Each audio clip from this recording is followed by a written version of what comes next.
सदस्यगण, माननीय अध्यक्ष महोदय,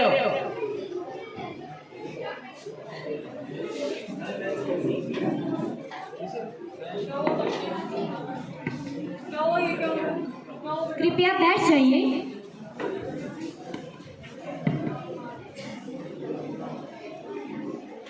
मैं युवा संसद में आप सबका अभिनंदन करती हूँ।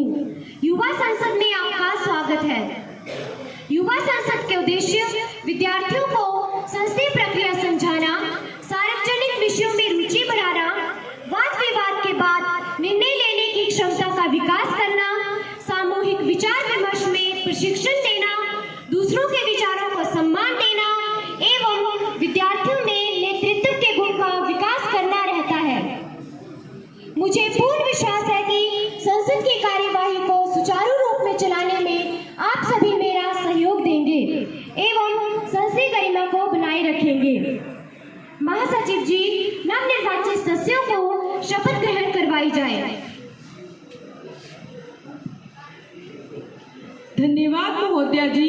मैं अनुरोध करती हूँ कुमारी श्वेता जी से, जो हिमाचल प्रदेश के शिमला क्षेत्र से सांसद चुनी गई है, शपथ ग्रहण करें।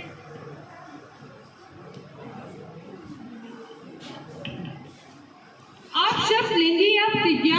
मैं शपथ ग्रहण करूंगी। आप किस भाषा में शपथ लेंगी? मैं हिंदी भाषा में हूँ। मैं ईश्वर की शपथ लेती हूँ कि मैं भारत के संविधान के प्रति श्रद्धा और विश्वास रखूंगी तथा देश की प्रभुसत्ता व एकता को बनाए रखूंगी। जिस पद को मैं ग्रहण करने वाली हूँ, उसके कर्तव्य का श्रद्धापूर्वक पालन करूंगी।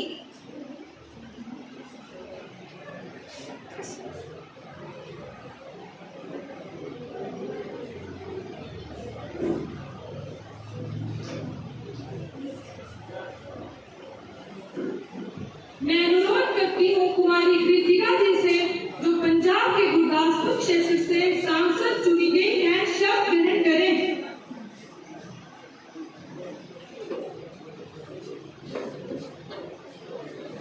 आप शपथ लेंगी या प्रतिज्ञा? मैं शपथ ग्रहण करूंगी।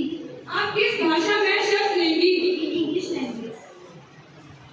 I, Kritika Sharma, having been elected a member of Parliament, do swear in the name of God that I will bear faith and allegiance to the Constitution of India as by the law established, and I will uphold the sovereignty and integrity of India. I will faithfully discharge the duty upon which I am about to enter.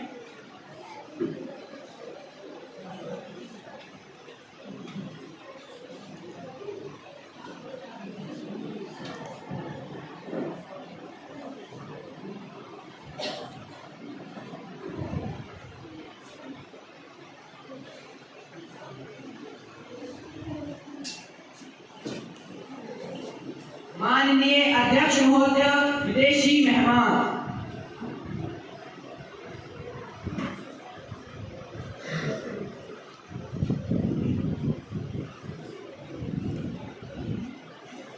Miss Andrea from America. Mr. George from Italy.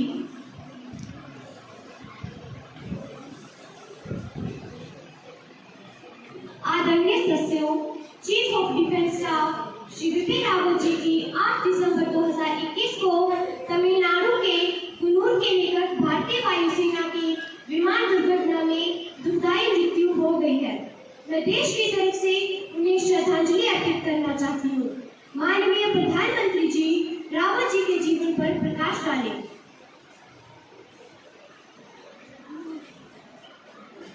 Honorable Speaker, Madam, I rise to pay my tribute to CDS Bipin Rawat, Valdrika Ji and 11 other armed forces personnel. I'm shocked and enthused over the untimely demise of CDS Bipin Rawat. The nation has lost one of the bravest sons. The nation will remember him for his simplicity, honesty, selfless services, heroism, leadership qualities and bravery. General Rawat was an outstanding soldier and a true patriot. He greatly contributed to modernizing the armed forces and security apparatus. His insight and perspective on the strategic matters were exceptional. His passing away has saddened me and the whole nation deeply. Om Shanti.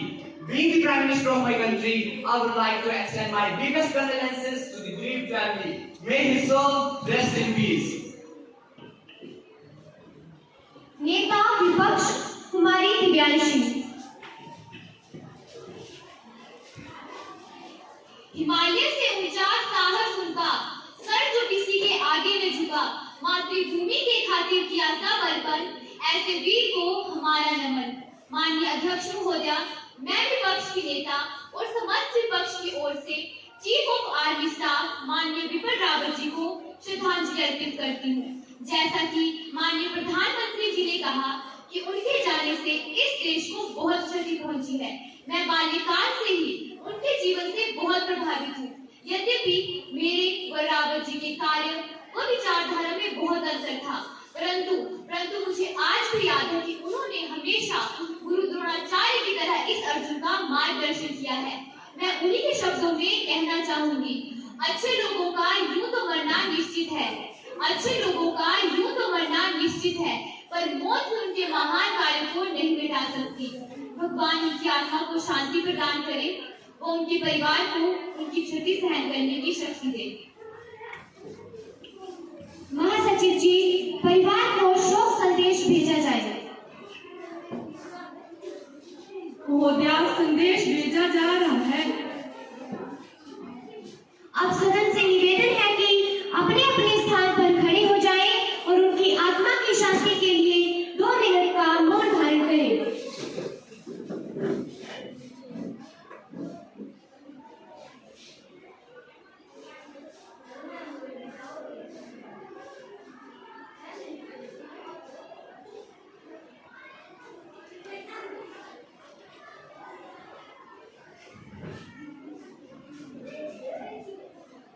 धन्यवाद, बैठ जाइए। प्रधानमंत्री जी नवनियुक्त मंत्रियों का सदन से परिचय करवाएं। वित्त मंत्री श्री मनीष कुमार,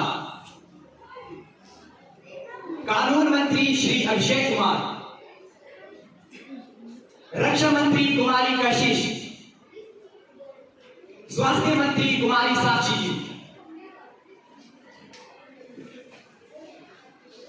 अब प्रश्नकाल आरंभ होता है। महासचिव जी, आज का एजेंडा और प्रश्नों की सूची वितरित की जाए। महोदया, आज का एजेंडा व प्रश्नों की सूची वितरित की जा रही है।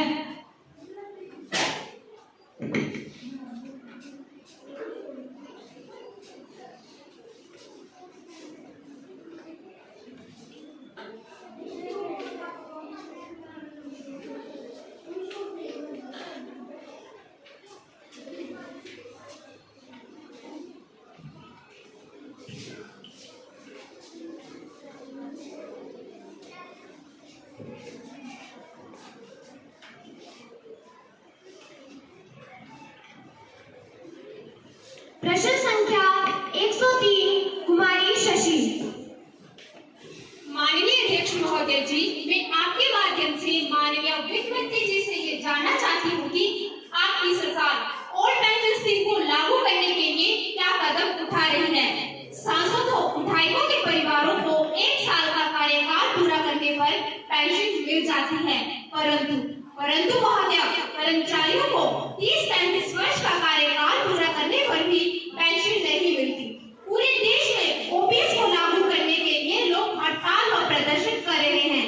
महोदय, हमारी सरकार ने अभी 3 राज्यों में ओपीएस को लागू कर दिया है। पूरे देश में ओपीएस को लागू करने के लिए आपकी सरकार की क्या योजना है? वित्त मंत्री श्री मनीष कुमार जी।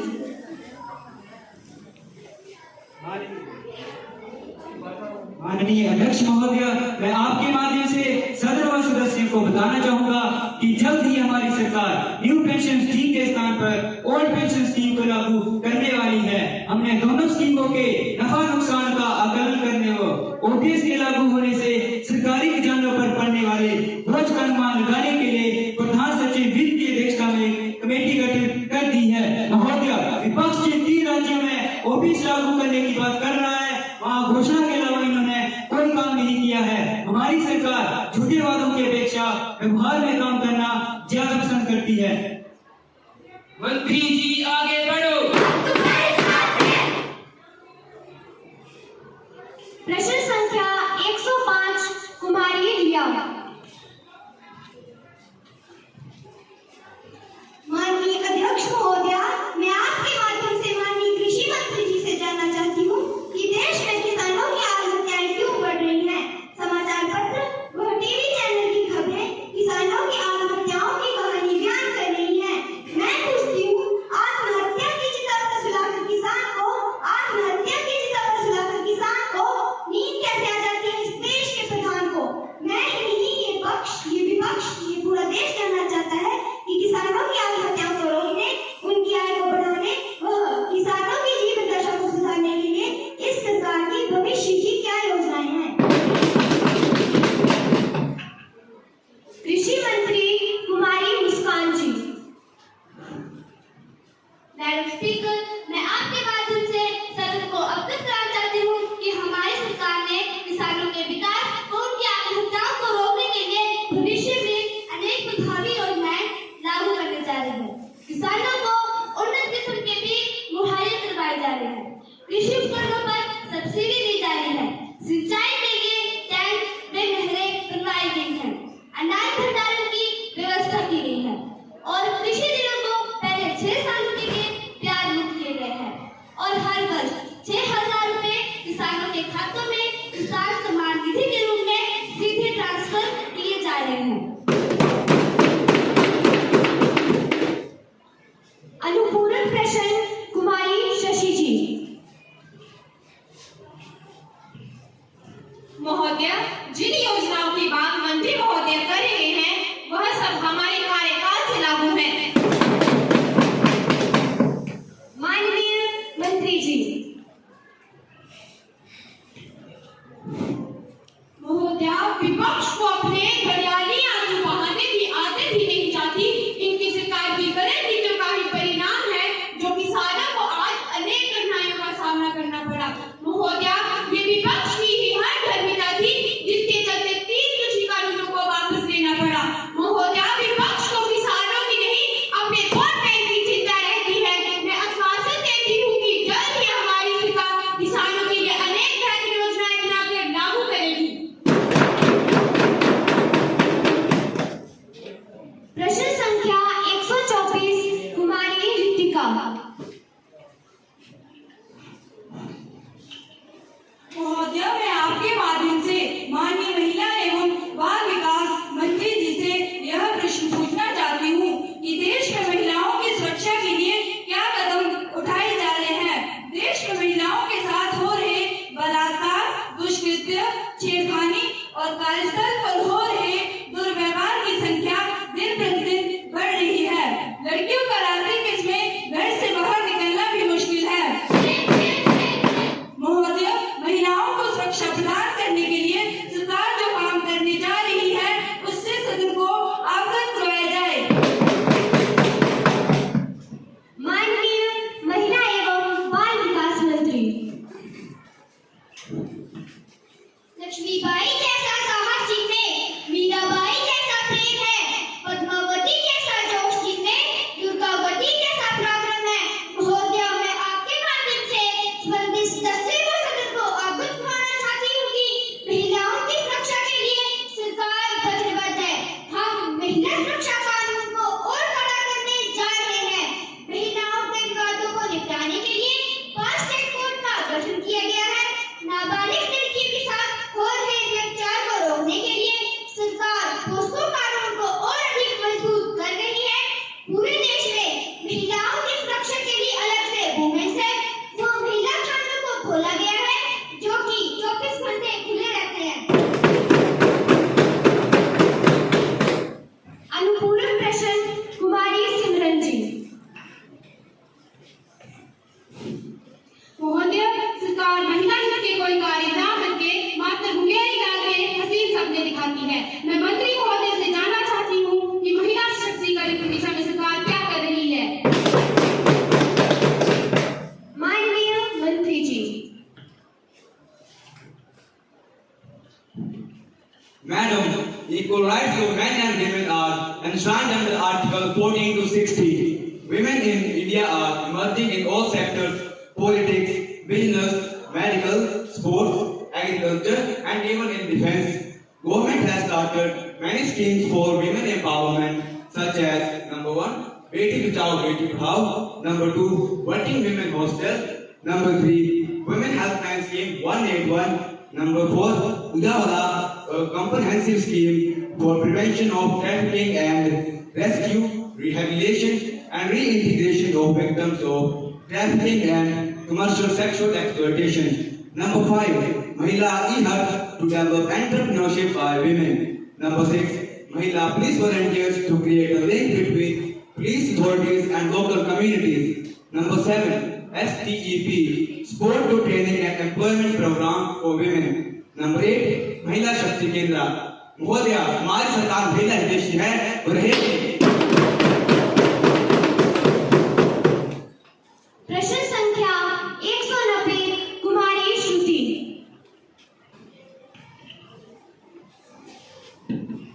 महोदया, मैं आपके माध्यम से माननीय प्रधानमंत्री जी से ये प्रश्न पूछना चाहती हूँ कि देश में चुनाव में सुधार करने के लिए सरकार क्या कर रही है? आप ये नारा देते थे कि एक देश, एक चुनाव, एक विधान व एक निशान, परंतु आप चुनाव प्रक्रिया में एक भी सुधार नहीं कर पाए हैं। माननीय प्रधानमंत्री जी। महोदय, हम जल्द ही चुनाव में अनेक सुधार करने वाले हैं। एक देश एक चुनाव के लिए जन सहमति बनाने का प्रयास कर रहे हैं। हम आज ही इलेक्शन लॉज अमेंडमेंट बिल सदन में लाने वाले हैं और मुझे पूर्ण विश्वास है कि विपक्ष उस पर भी हंगामा खड़ा करेगा। हम विपक्ष से अनुरोध करते हैं कि दलगत राजनीति से ऊपर उठकर राष्ट्र के हित में कार्य करें। अब शून्यकाल आरंभ होता है। महोदय, जिला चंबा हिमाचल प्रदेश का पंडित जवाहरलाल नेहरू हॉस्पिटल एवं मेडिकल कॉलेज मरीजों का इलाज ना करके मात्र रेफर एजेंसी बन गया है। छोटी छोटी बीमारी का इलाज कराने के लिए लोगों को टांडा, शिमला और चंडीगढ़ रेफर किया जा रहा है। मैं स्वास्थ्य मंत्री जी से जानना चाहती हूँ कि इस मेडिकल कॉलेज को कब दुरुस्त किया जाएगा? स्वास्थ्य मंत्री कुमारी साक्षी जी। महोदया, मेडिकल कॉलेज चंबा के भवन निर्माण का कार्य युद्ध स्तर पर किया जा रहा है। नए उपकरण खरीदे जा रहे हैं। डॉक्टर्स और पैरामेडिकल स्टाफ की नियुक्ति की जा रही है। इसी मास प्रदेश में डॉक्टर के 146 पद वॉक इन इंटरव्यू द्वारा भरे जा रहे हैं। इसके अतिरिक्त प्रदेश सरकार ने डॉक्टरों के 354 नए पद सृजित किए हैं। दिसंबर 2022 तक इस कॉलेज की सभी कमियों को पूरा कर दिया जाएगा। महोदया, जब इनकी सरकार थी तब चंबा में एक भी डॉक्टर नहीं था। अब श्री वरुण कुमार जी ध्यान आकर्षण प्रस्ताव प्रस्तुत करेंगे। महोदय, मैं सदन का ध्यान सरकार की अग्निपथ योजना की ओर आकर्षित करना चाहता हूं। मैं प्रधानमंत्री जी से ये जानना चाहता हूं कि क्यों अग्निपथ योजना को लागू कर सरकार देश की रक्षा व नौजवानों के भविष्य के साथ खिलवाड़ करना चाहती है। महोदय, ये सरकार भारतीय सेना भर्ती में मनमाने बदलाव कर रही है। ये सरकार इतना गिर चुकी है कि इसे देश की कीमत पर पैसा बचाना सूझ रहा है। महोदय, ये सदन जानना चाहता है कि सरकार की क्या मजबूरी है कि उसे देश की रक्षा के साथ खिलवाड़ करना पड़ा। माननीय प्रधानमंत्री जी। मैडम स्पीकर, अग्निपथ योजना हमारी सरकार की महत्वाकांक्षी योजना है। हमारी सरकार इस योजना को यूं ही लेकर नहीं आई। महोदया, 1999 के कारगिल युद्ध हुआ। इसके पश्चात देश की रक्षा को मजबूत बनाने के लिए रक्षा मंत्रालय व सेना के 3 अंगों द्वारा इस बात को स्वीकार किया गया है कि हमारी सेना में नौजवानों को शामिल कर सेना को चुस्त दुरुस्त बनाया जाना चाहिए। इसके पश्चात सरकारों के कार्यालयों में भी हमारी रक्षा सेनाओं ने इस योजना को सरकार के समक्ष रखा, परंतु ये योजना आगे नहीं बढ़ सकी। हमारी सरकार, रक्षा मंत्रालय व हमारी सेना ने 2 वर्षों तक इस योजना पर काम किया है। योजना के हर पहलू पर चर्चा की है। उसके पश्चात इस योजना को लागू किया है। नवंबर व दिसंबर 2022 तक हमारे अग्निवीरों का पहला बैच सेना ट्रेनिंग सेंटर पहुंच जाएगा। विपक्ष जितना भी गुमराह करने का प्रयास करे, हम इस योजना से पीछे ये योजना देश की रक्षा के लिए अति आवश्यक है। श्री वरुण कुमार जी। मंत्री जी जिन योजनाओं की बात कर रहे हैं, वास्तव में योजना है क्या, ये सदन को मालूम नहीं है, तो देश के आम नागरिक इसे कैसे समझ पाएंगे। महोदय, मैं रक्षा मंत्री जी से ये जानना चाहता हूँ कि आप ऐसी शोषणकारी योजना क्यों बनाना चाहते हैं। माननीय रक्षा मंत्री जी। महोदया, पता नहीं विपक्ष समझ नहीं पाता या समझने का प्रयास नहीं करता। इंडियन आर्मी में अब जवानों की भर्ती नई अग्निपथ योजना के जरिए की जाएगी। आर्मी में इस साल अग्निपथ योजना के जरिए तकरीबन 40,000 पदों पर भर्ती की जाएगी। अग्निपथ योजना के तहत चुने गए उम्मीदवारों को अग्निवीर के नाम से जाना जाएगा। महोदया, इस योजना की मुख्य बातें मैं सदन के सामने रखना चाहती हूँ। नंबर 1, 17.5 से 23 वर्ष तक के युवा अग्निवीर के लिए अप्लाई कर सकते हैं। नंबर 2, अग्निवीरों को पहले वर्ष 21,000, दूसरे वर्ष 23,100, तीसरे वर्ष 25,800, चौथे वर्ष 28,000 वेतन मिलेगा। नंबर 3, 4 साल बाद अग्निवीरों को 11,71,000 रुपए की राशि दी जाएगी। साथ ही अग्निवीरों को 48 साल का जीवन बीमा भी करवाया जाएगा। नंबर 4, अग्निवीरों को 3 साल का शैक्षणिक कोर्स भी करवाया जाएगा। नंबर 5, 4 साल बाद 25% उत्कृष्ट अग्निवीरों को सेवा विस्तार दिया जाएगा। वो बाकी के अग्निवीरों को पुलिस और सैनिक बलों वो अन्य सेवाओं में प्राथमिकता दी जाएगी। महोदया, इस वर्ष कुल 40,000 अग्निवीरों की भर्ती की जाएगी, जिसमें 40,000 आर्मी में, 3,000 इंडियन एयरफोर्स व 3,000 नेवी में भर्ती की जाएगी। कृपया आप सभी शांत हो जाइए।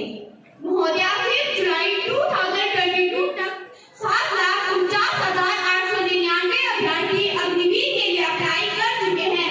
महोदया, मैं इस देश के युवाओं का आह्वान करती हूँ कि बहकावे में न आकर अग्निवीर भर्ती की तैयारी शुरू कर दें।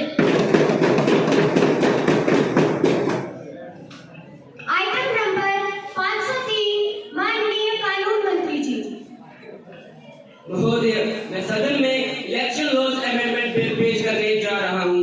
मतदाता सूची में नाम दर्ज करने के लिए वर्ष में 4 क्वालिफाइंग डेट रखने, इन सर्विस वोटर के अधिकार में पत्नी शब्द डालकर स्पाउस शब्द लिखने, यानी इसे जेंडर न्यूट्रल बनाने, चुनाव अधिकारी को चुनाव घोषणा के पश्चात चुनाव प्रक्रिया पूरी करने हेतु आवश्यक फरमाइश यानी भवन आदि के अधिग्रहण का अधिकार देने व मतदाता सूची को साफ करने के लिए वोटर कार्ड को आधार कार्ड के साथ लिंक करने का प्रस्ताव सदन में प्रस्तुत करता हूँ।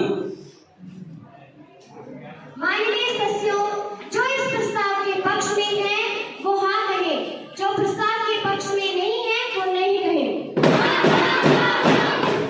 प्रस्ताव के पक्ष में हाँ वालों की संख्या अधिक है। प्रस्ताव के पक्ष में हाँ वालों की संख्या अधिक है। प्रस्ताव के पक्ष में हाँ वालों की संख्या अधिक है। अतः विधेयक को द्वितीय वाचन के लिए सदन में प्रस्तुत किया जाए। मंत्री महोदय, आप 4 विकल्पों में से कौन सा विकल्प चुनेंगे? नंबर 1, विधेयक पर सदन में तुरंत विचार किया जाए। नंबर 2, विधेयक को किसी प्रवर समिति को सौंपा जाए। नंबर 3, विधेयक दोनों सदनों की संयुक्त समिति को भेजा जाए। नंबर 4, विधेयक के विषय में लोगों के विचार जानने के लिए विधेयक को प्रकाशित किया जाए। महोदय, मैं विधेयक पर सदन में तुरंत विचार करने का विकल्प चुनता हूँ, अतः विधेयक पर तुरंत चर्चा करने की अनुमति दी जाए। मंत्री महोदय, विधेयक पर तुरंत चर्चा करने की अनुमति दी जाती है। धन्यवाद महोदय। अब विपक्ष से कुमारी विद्याश्री विधेयक पर अपने विचार रखें।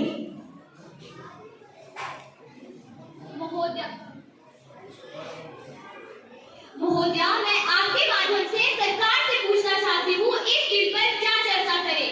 आपकी सरकार संविधान के खिलाफ काम कर रही है। आप एक ऐसा प्रस्ताव ला रहे हैं जिसके बारे में हमें पता भी नहीं कि इस बिल में क्या है। क्या ये है लोकतंत्र की परिभाषा कि क्या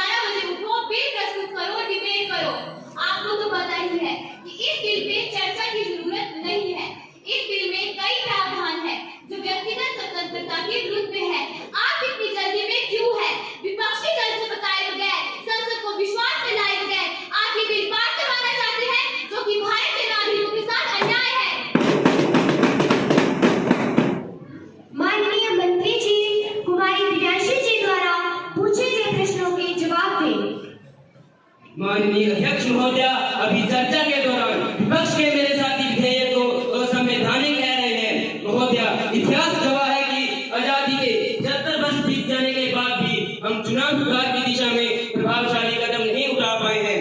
मैडम, सदन में हम इलेक्शन अमेंडमेंट बिल यानी चुनाव सुधार विधेयक जो लेकर आए हैं, इस बिल में कुछ प्रावधान ऐसे हैं जो भारत के चुनाव करने के तरीके, इलेक्शन प्रोसेस जो इलेक्शन कमीशन द्वारा पूरा किया जाता है, उसमें कई अच्छी चीजें सामने आने वाली हैं।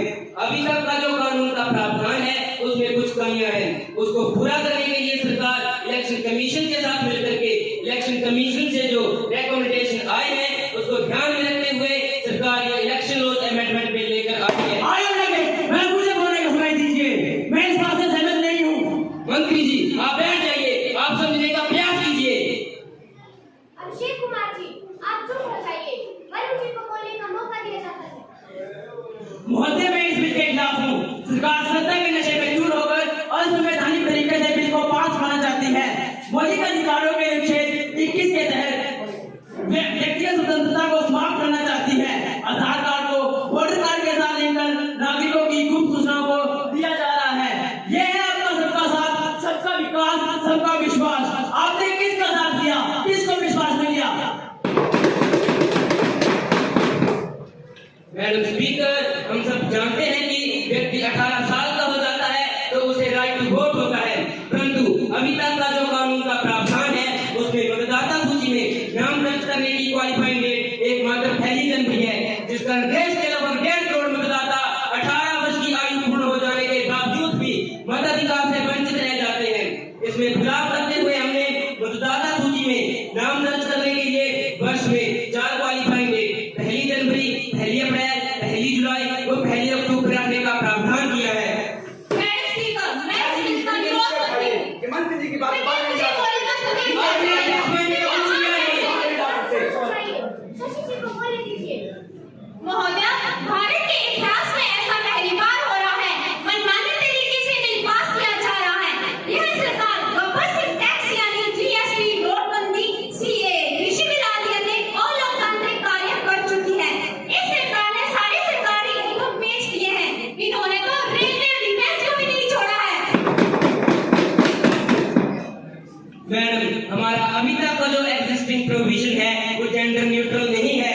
In service voter, paramilitary staff वो आर्मी पर्सनल जो अपने निवास स्थान से दूर सर्विस करते हैं, सेक्शन 20 के सब सेक्शन 6 में ये प्रावधान है कि उनकी वाइफ अपने पति के स्थान पर वोट डाल सकती है।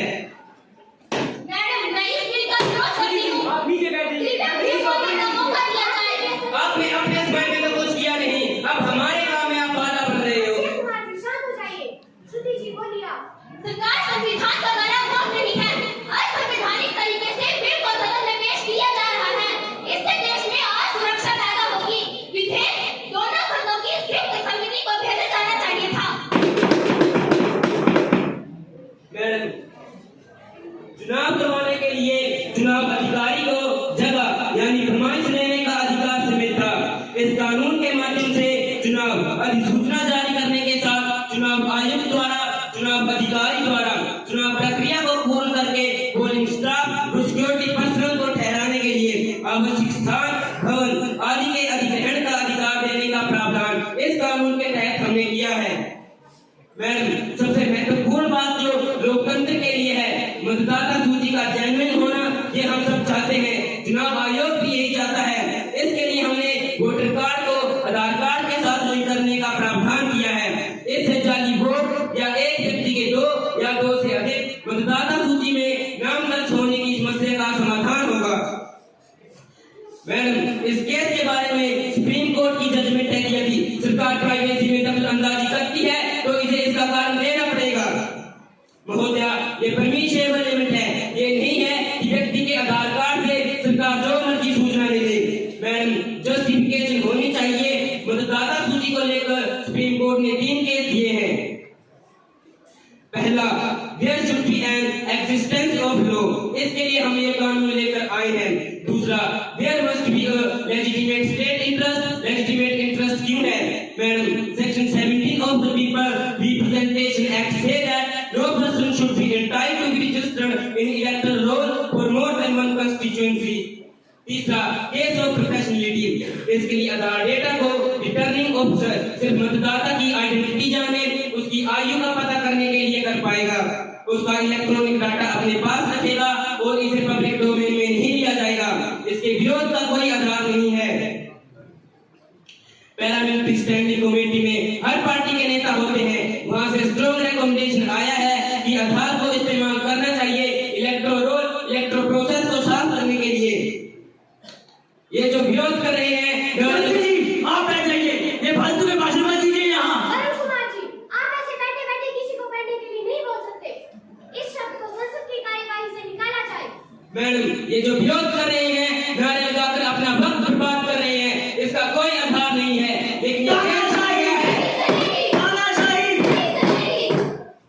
लेकिन ये देश समझ गया है कि ये बिल कितना जरूरी है। मैं धन्यवाद देना चाहूंगा प्रधानमंत्री जी को, जो बिना समय बर्बाद किए इतना अच्छा क्रांतिकारी बिल लेकर आए हैं। मैं सभी का आह्वान करता हूं कि इस बिल का समर्थन करें तथा सर्वसम्मति से इस बिल को पारित करें। कानून मंत्री कानून मंत्री, कानून मंत्री।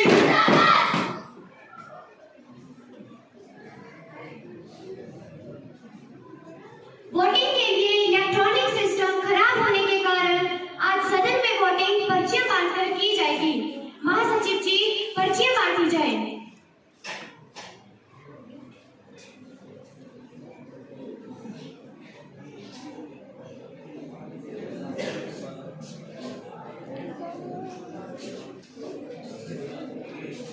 जो इस प्रस्ताव के पक्ष में है वो यस लिखे, जो प्रस्ताव के पक्ष में नहीं है वो नो लिखे।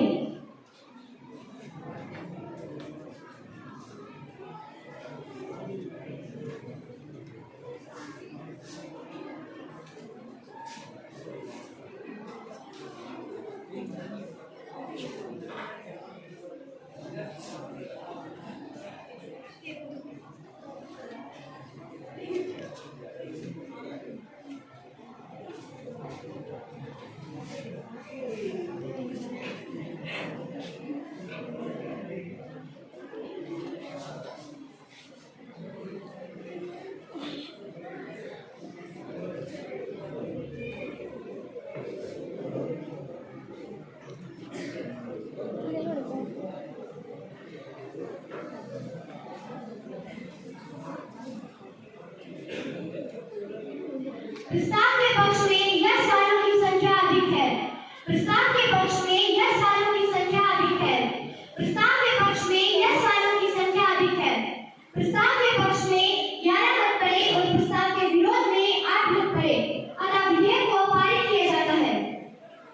वर्तमान सरकार मुर्दाबाद, वर्तमान सरकार मुर्दाबाद, नमस्कार, नमस्कार।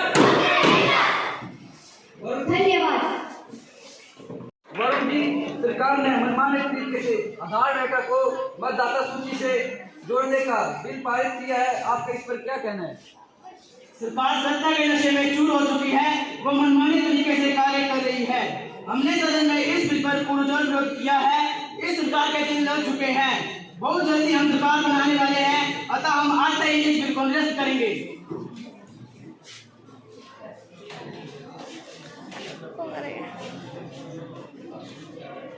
प्रधानमंत्री महोदय प्रणाम। आज आपकी सरकार ने संसद में मुख्य कार्य की।